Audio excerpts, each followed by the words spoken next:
Hey guys, it's Quinn, and in episode 5 of the fundraising series, we will be taking a look at this shit show of a film, 1987 Superman 4, The Quest for Peace. Superman 4 stars Christopher Reeve in his final appearance as the title character. This film is horrible for a lot of reasons, but I do want to start out by saying that he personally is, of course, solid in this role. He plays both the Superman and the Clark Kent character very well, and I believe in a better crafted movie, this portrayal would be right at home. Unfortunately, Reeve, Gene Hackman, as well as a Solace Lewis Lane character were simply not enough bright spots to salvage this film really in any regard. From the very second this movie starts, it stinks. The film opens with a title crawl where the various credits sort of float over the earth, and it's just so jarring that by around a minute in, I was actually pissed off at the title crawl. I didn't know it was possible to get angry at a title crawl, but this film managed to do so.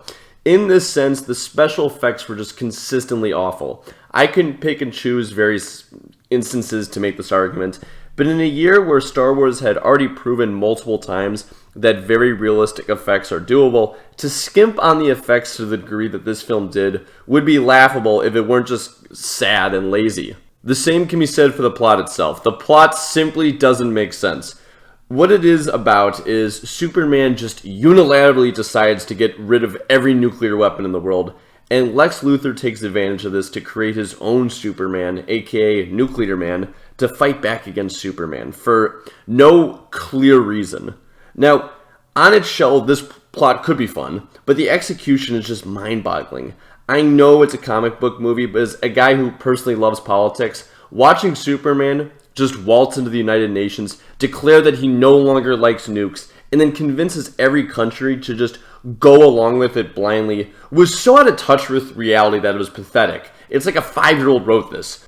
Similarly, the motivations that every character has in this film, they just don't make any sense. Superman's nemesis, Nuclear Man, just starts terrorizing extremely specific locations throughout the world. For instance, when he's born, he goes to the Great Wall of China, takes out like a sliver of it, and then flies to Italy and starts bombing this small Italian village. He then tries to go kill a specific journalist who just happens to know Clark Kent, all for no reason that I at least saw. I swear I thought I had skipped a scene, or maybe a scene got deleted, because the decision making of, I think, every character is so inorganic, it's almost unfathomable.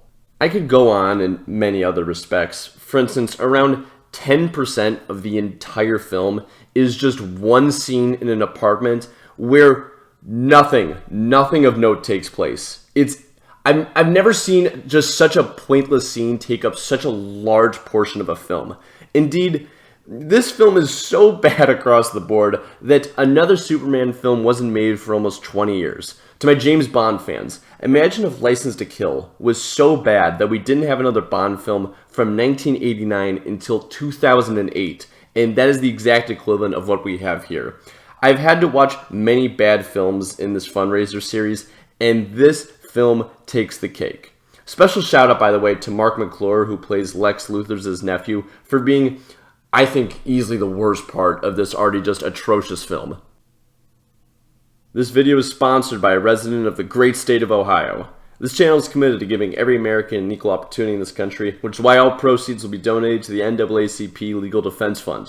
If you're interested in sponsoring a future review video, please feel free to fill out the poll in the description below. Thank you for watching, and as always, black, white, left, and right, we're all in this together. See you guys next time. Ciao.